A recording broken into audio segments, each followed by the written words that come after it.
Carnaval, você gosta? Eu também, sou apaixonado.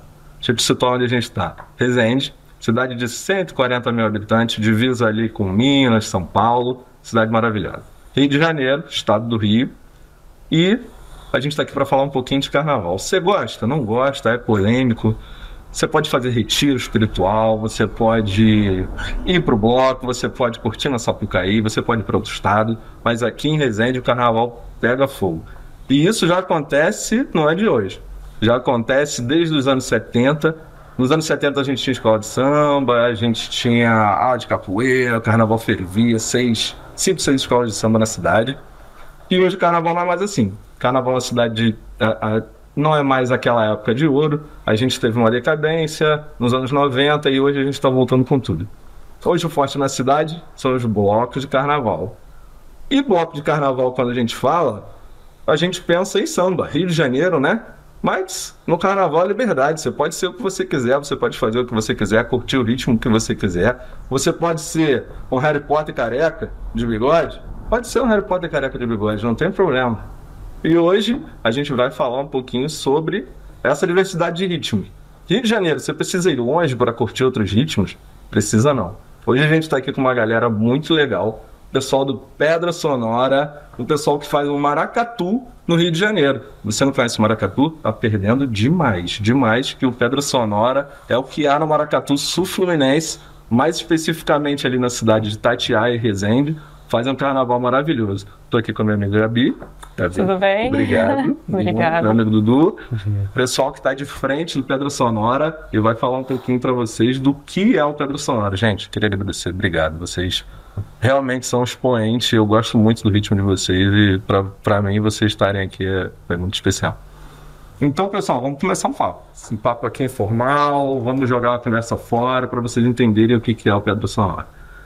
Fala pra gente então, Gabi. Pedra Sonora começou por onde? Da onde surgiu essa vertente do maracatu no Rio de Janeiro? Como é que vocês fazem? Fala um pouquinho do início aí. Tá, vou tentar dar uma resumida. Eu não participei dos primórdios, né, do grupo. O Pedra Sonora ele começou ali nos anos 2003. E a princípio era uma reunião de amigos que se encontravam com interesses em comum por amar a música, a cultura popular. E o que trouxe muito assim essa cena do maracatu foi o movimento Mangue Beat, né, que vem do Chico Science. Então tinha muito interesse em comum nós somos um Chico Science, Mestre Ambrósio, e dali foi entrando nesse ambiente do maracatu e foi querendo se aprofundar cada vez mais, né? Isso eu digo o pessoal ali, né, do início, Jamile, Rômulo, Neto, Sabrina, tem uma galera que começou esse movimento em 2003. E eles se juntavam para tocar e fazer coisas que gostavam, né? Ritmos que gostavam ali, e foi crescendo esse amor pelo maracatu de baque virado. E então começou a aprofundar os estudos e formou-se o grupo Pedra Sonora. O nome é homenagem à Pedra Sonora, né? O monumento que tem ali na Serrinha, por conta da história toda, né? Que traz também da região, né? Da cultura indígena.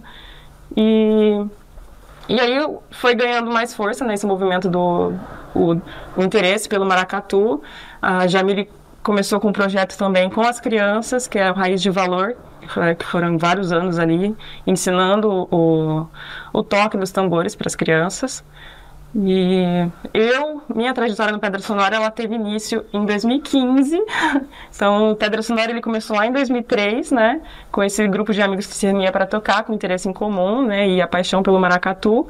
E eu só fui entrar no Pedra Sonora em 2015, foi quando eu vim para cá. Então, minha trajetória já é um pouquinho mais recente. Tá completando 10 anos agora, né? Que eu tô no grupo. Que não é pouco, né? 10 anos aqui. Não é pouco. Toco maracatu, né, e sou apaixonada pelo maracatu desde 2009, que foi o ano que eu conheci e comecei a entender um pouco mais sobre essa cultura, sobre essa manifestação. E isso foi na faculdade. E aí, em 2015 eu vim pra cá, e aí, desde 2009 o maracatu entrou na minha vida, nunca mais saiu, então não tinha como eu fugir do Pedra Sonora. Acho que é importante falar, né, que o maracatu, a gente toca o maracatu de baque virado, né, porque tem outros tipos de maracatu também.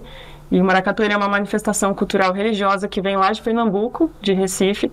A gente não faz a prática da religiosidade, né, que é o candomblé, mas a gente não tem como. O tambor, ele toca assim, ele mexe dentro da gente, então é uma paixão mesmo. A gente está sempre buscando, né, estudar, reverenciar os mestres, né, as nações que estão lá, que são as pessoas, os detentores dessa tradição, são as pessoas que vivem disso e que sustentam, que fazem a resistência, né, que o maracatu, ele é uma manifestação cultural de resistência, né, muitos anos aí foi perseguido, foi criticado, sofre preconceitos, né, até hoje, né, principalmente por conta da religião, né. Matriz africana, né? Sim. Sabe o drama que a gente passou uns anos atrás aí no Rio de Janeiro, triste, verdadeiramente triste. Mas eu acho, eu já frequento o Pedra, né? Já fui em alguns ensaios, em algumas oficinas que já tiveram. E realmente, quando aquele tambor bate, é uma coisa de louco. Eu nunca tinha tido experiência com maracatu. E quando eu fui a primeira vez, nossa, cara, eu queria ter mais tempo para poder seguir mais vocês e participar mais, mas infelizmente a vida joga a gente para os lados meio diferentes. Mas é fantástico. Quem ainda não conhece, quem não teve a experiência no maracatu ainda, procure alguma coisa, se inteirar de alguma coisa. No Rio de Janeiro a gente tem maracatu. Pedra Sonora está aqui comprovando que a gente pode ter essa diversidade cultural e ter essa diversidade de ritmos e tenha pelo menos uma experiência, porque o maracatu realmente é fantástico, fantástico. Mas e esse trabalho que vocês fazem com criança? Eu não sabia que vocês faziam esse. Já teve, né? Foi o projeto Raiz de Valor, que foi, acho que teve início em 2005, 2006 e foi até 2010, mais ou menos, se eu não me engano. Foi um pouquinho mais, né? Mas esse foi um projeto da Jamile, né? Ela tinha uma ONG, né? A ONG Raiz de Valor, e foi um projeto que ela fazia, um projeto social que ela desenvolvia com as crianças das regiões periféricas, né? Daqui na Baixada do Laringe, né? Isso. Aqui em Resende. Aqui em Resende. E vocês têm intenção de voltar com isso? Como é que tá? Por enquanto não tem nada. Parou um pouquinho aí. A gente tem a intenção de fazer outros projetos, principalmente com as crianças, mas a gente está caminhando aí, está desenvolvendo algumas ideias, escrevendo algumas coisas. E vocês tocam o quê? Vocês tocam no Pedra também ou só organizam? Como é que é? Não, a gente toca. Tem que tocar, né? Tem que tocar, não tem como. É igual eu falei, né? Desde 2009 eu toco maracatu e assim, eu entrei como batuqueira, né, no Pedra Sonora em 2015. Nessa época a Jamile era regente do bloco. E em 2016, 2017 eu comecei a assumir algumas oficinas, né? E fizemos também um trabalho com o Zanon, o colégio, o Torino Zanon lá em Itatiaia, onde a gente deu aulas para as crianças de lá também, de percussão. Hoje, no momento, eu estou à frente do bloco como regente do bloco de maracatu Pedra Sonora, mas sempre tocando. Então a gente faz de tudo. Eu toco caixa, também já tive como regente um período curto, assim. E aí, hoje em dia eu sou batuqueira, Gabi regendo baque. E regente, para quem não sabe, para quem tá chegando agora, o regente é como se fosse ali um maestro, um mestre de bateria. Isso, quem segura o apito, né? Assim, nós somos um grupo, né? Então, assim, a gente tá ali trazendo, né, essa cultura, buscando sempre conhecimento, mas sempre reverenciando os mestres, né, que são os detentores que estão lá em Pernambuco, Recife, que são os mestres das nações. Eles sim são as pessoas que fazem realmente o maracatu. A gente está aqui fazendo porque a gente ama essa cultura, assim, a gente realmente não consegue, assim, simplesmente, assim, só olhar, porque é uma coisa que mexe mesmo. E quem toca o tambor sabe, né, que mexe muito com a gente. Então é uma paixão, assim, pelo maracatu. A gente faz por amor a essa manifestação. Mas os grandes mestres mesmos estão lá, né, que são as nações de maracatu. E aí, nas nações, o mestre é o responsável pelo apito. Grupo não existe mestre. Então, assim, eu falo regente ou instrutora, mas é quem segura o apito para reger o bloco. Legal. E aí, como no Carnaval de Resende, vocês são super atuantes, né? Eu acompanho, vejo vocês saindo sempre. E como é que é essa mistura? Aqui a gente, no Rio de Janeiro, a gente não tem muito essa cultura do maracatu no carnaval, né? A gente, quando você usa maracatu, você acha que é uma coisa, eu, por exemplo, né? Tô falando de mim, ignorante que sou. Uma coisa mais folclórica do Nordeste brasileiro, mas no Nordeste, o maracatu é o carnaval, né? Não tem. É como se fosse uma escola de samba aqui no Rio de Janeiro, né? Saem as nações, tem um desfile, tem uma competição. Como é que é essa dinâmica que vocês saem aqui no Carnaval de Resende, Itatiaia, e reverenciando esse desfile maior que tem em Pernambuco? Como é que vocês trabalham essa dinâmica no Carnaval de vocês? Nós não somos um bloco carnavalesco, né? Sim. Somos um bloco de maracatu. E o maracatu, ele é uma manifestação de rua. Ele é uma manifestação considerada da rua. Então, assim, carnaval é uma festa do povo, é a festa de rua. Então, é o momento da gente festejar, levar todo tipo de cultura que a gente tem, né, pra rua, para as pessoas verem. Que é um momento, né, da gente mostrar um potencial cultural, né?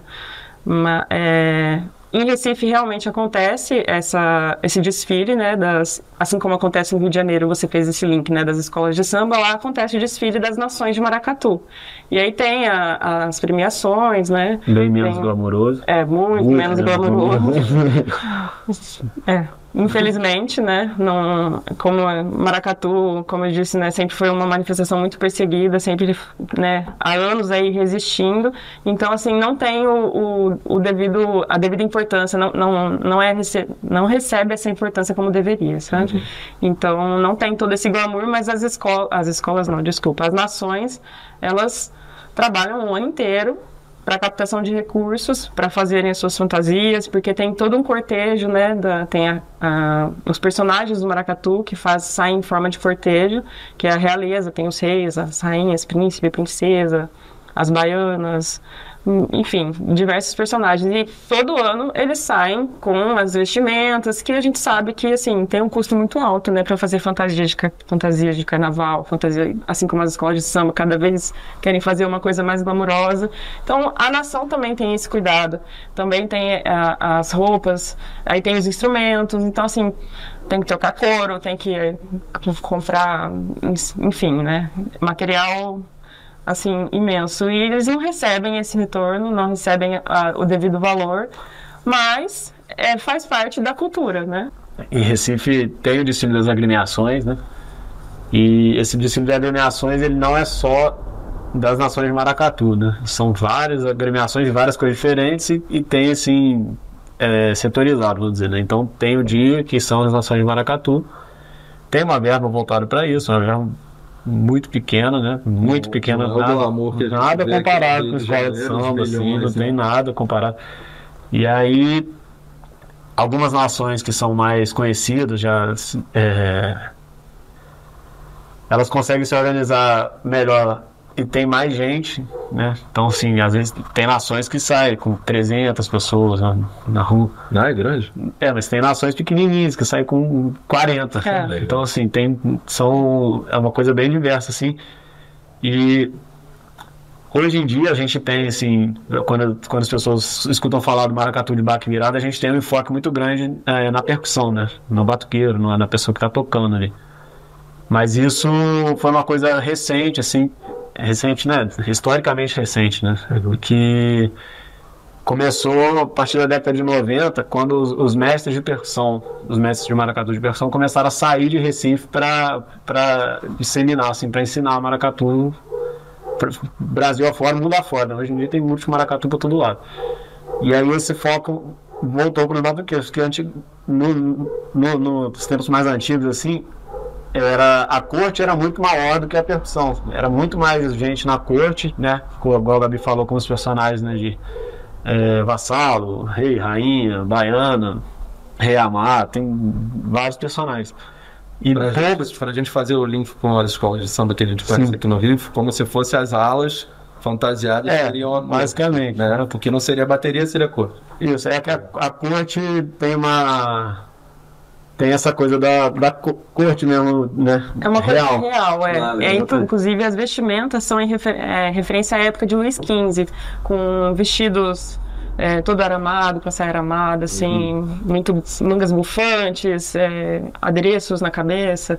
Então remete a essa época de Luís XV, que foi a época que começou ali, né, na época os escravizados começaram esse movimento, né, de trazer, e uma das histórias que contam de como surgiu o maracatu foi em festejo das coroações de reis e rainhas negras do Congo, que eram, como que eu posso dizer, tinham, como se dizia assim, um líder, né, dos escravizados, que era a pessoa que tinha o contato com o homem branco, né, então ele que fazia a comunicação.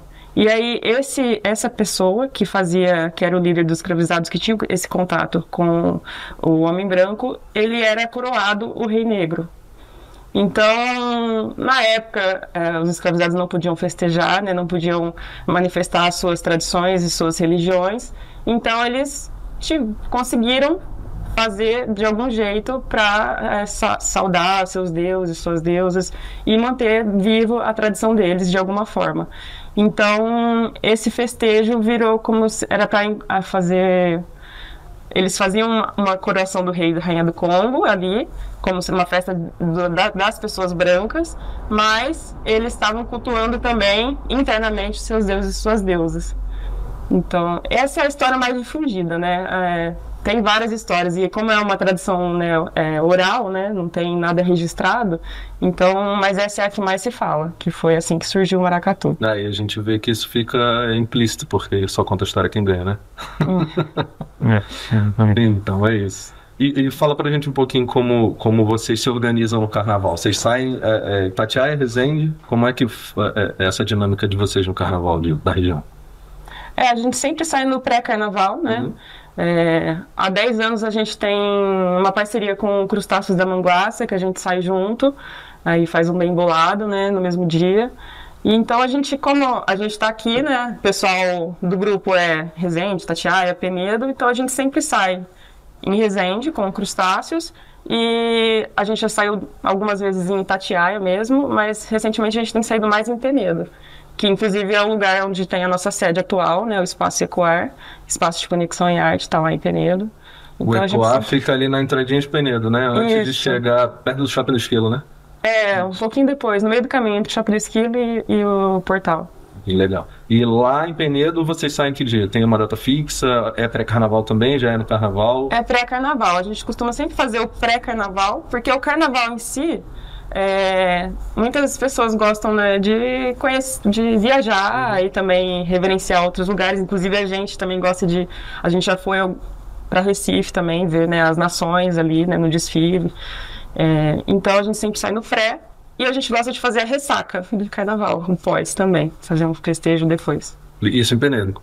Em Penedo. Resende vocês só saem... Resende a gente sempre sai no sábado com o Crustáceos. Com o Crustáceos, legal. O Crustáceos esteve aqui com a gente já, em algum momento vai ter o Robson conversando com a gente ali, então fique ligado que o pessoal está aqui presente. A gente estuda, a gente sempre tenta trazer os mestres, batuqueiros, que são das nações de maracatu, para darem oficinas e para a gente continuar perpetuando, né, essa cultura, esse conhecimento. A gente somos simplesmente um grupo que gosta de tocar essa cultura, que eu acho linda, riquíssima, maravilhosa. Sou apaixonada pelo maracatu de baque virado. Tem o maracatu de baque solto também, né? Quer falar um pouco sobre isso? Então conta pra gente como é essa diferença. Você falou que o maracatu de baque virado, eu sou extremamente leigo em maracatu, tô aprendendo agora com vocês. E baque virado, elucida pra gente aí o que é o baque virado e se existe outros tipos que o pessoal conhecer. Sim. Tem, assim, os mais conhecidos tem 2 tipos de maracatus, né, mais conhecidos. Há outro tipo de maracatu também, tem o maracatu também que acontece no Ceará, mas o mais conhecido é o maracatu de baque virado, ou maracatu nação, e o maracatu de baque solto, ou maracatu rural.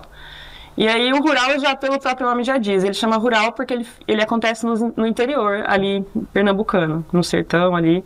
Então, e ele é um maracatu mais orquestrado, ele tem mais instrumentos de sopro, é bem diferente. E um dos personagens mais característicos do maracatu rural é o caboclo de lança, que eu acho que é a figura mais usada, né, para ilustrar o Carnaval de Recife, que é aquele personagem com aquela vestimenta, aquele chapéu de fita, aquela roupa toda volumosa e uma rosa branca na boca, né? O óculos escuro. Inclusive, é um personagem que ficou muito conhecido pelo movimento Mangue Beat, né? De Chico Science. Que foi uma época que o maracatu começou a ser mais conhecido, né? O movimento Mangue Beat teve, sim, uma grande importância para difundir mais essa cultura do maracatu. E o maracatu de baque virado, que é o que a gente toca, né? O que a gente estuda, ou maracatu nação. Ele é uma maracatu que surgiu mais ali na capital, Recife, e algumas cidades satélites também, né? Jaboatão do Guararapes e Igaraçu, sim. E ele chama maracatu nação porque ele tem essa reverência às nações africanas. Então, tem maracatu de nação Nagô, nação Jeje, então tá sempre fazendo uma referência a uma etnia, né? Na época dos negros escravizados que vieram ali, em sua maioria ali na região de Pernambuco, Recife, foi da nação Nagô, então a maioria das nações de maracatu é de nação Nagô, mas tem nação Jeje também, tem Angola. Não, eu já fui em uma oficina, eu acho, ou duas com vocês lá, e é fantástico, realmente é diferente. E trazer essa cultura de mestres, né? A gente tem aqui no Rio de Janeiro, a gente acaba perdendo um pouco esse foco do que é um mestre de bateria, do que é um carnavalesco, do que é. A gente tem muito um glamourismo, eu acho, e a gente acaba perdendo um pouco do foco na cultura, né? Na tradição. Os carnavalescos estão sempre se reciclando, a gente vê muita coisa acontecendo e sempre tentando trazer para a raiz. Né? Eu sempre vejo isso nas escolas de samba. E é muito legal a gente ver vocês fazendo isso, muito legal de verdade, e ainda mais de uma cena cultural que não é propriamente carioca, né? Vocês são cariocas? Sim. Não, eu não. Não, então, mas não é uma coisa que a gente vê isso acontecendo o tempo todo no Rio de Janeiro, por exemplo. A gente fala carnaval, a gente pensa samba, mas tem muita coisa acontecendo aí, o pessoal tem que buscar, e eu acho que quanto mais plural a gente conseguir trazer, né, para a cena carnavalesca ou para a cena cultural que seja, eu acho que mais gente fica, né? E o trabalho de vocês é fantástico. Eu elogio de novo, não estou rasgando seda não, porque realmente quem tiver a oportunidade de conhecer, como é que a gente faz? Para achar vocês nas redes, para um ensaio aberto, não é? Fala um pouquinho de como a gente acha vocês. Acompanhando as nossas redes aí, né, Instagram, Facebook, já fica por dentro de todas as nossas atividades. Como é que a gente acha vocês lá? Grupo Pedra Sonora, né? E a gente está acontecendo os ensaios do maracatu, acontecem às sextas-feiras. Os ensaios são abertos. Inclusive a gente abre também para oficina. No momento a gente não está abrindo mais para oficina, porque a gente sempre abre no início do ano, né? Para ter um andamento, né? Mas é só acompanhar a gente aí, que estamos sempre publicando quando tem alguma vivência, quando a gente traz algum mestre, a gente sempre abre a oficina para a comunidade. Então, Grupo Pedra Sonora. E também aproveitando o espaço já também, queria falar que o Pedra Sonora ele tem um CD, um álbum. O Grupo Pedra Sonora, a gente gravou um álbum cerca de 2 ou 3 anos atrás, está disponível nas plataformas de áudio, no Spotify, e igual ele vai falando, a gente tem as nossas redes, @Grupo Pedra Sonora, tudo, Grupo Pedra Sonora, todas as redes, né, sociais, Facebook, Instagram, no YouTube também estamos lá, Grupo Pedra Sonora. Se o pessoal quiser ouvir, é só procurar Grupo Pedra Sonora nas plataformas de streaming que acha. Exatamente. Sim, é o álbum Som da Terra. Som da Terra. Isso, volume 1. Em breve a gente espera conseguir fazer o volume 2. Esse era o grande sonho que a gente tinha, né, de divulgar as nossas músicas autorais. Já sabem como encontrar Pedra Sonora. Quem quiser participar do ensaio, só dá um pulinho ali, Itatiaia, entradinha de Penedo ali, tá todo mundo convidado. Atualmente às sextas-feiras. Acompanhe nas redes. E esse foi o Carnaval em Foco. Fica ligado e vai ter muita coisa boa por aí.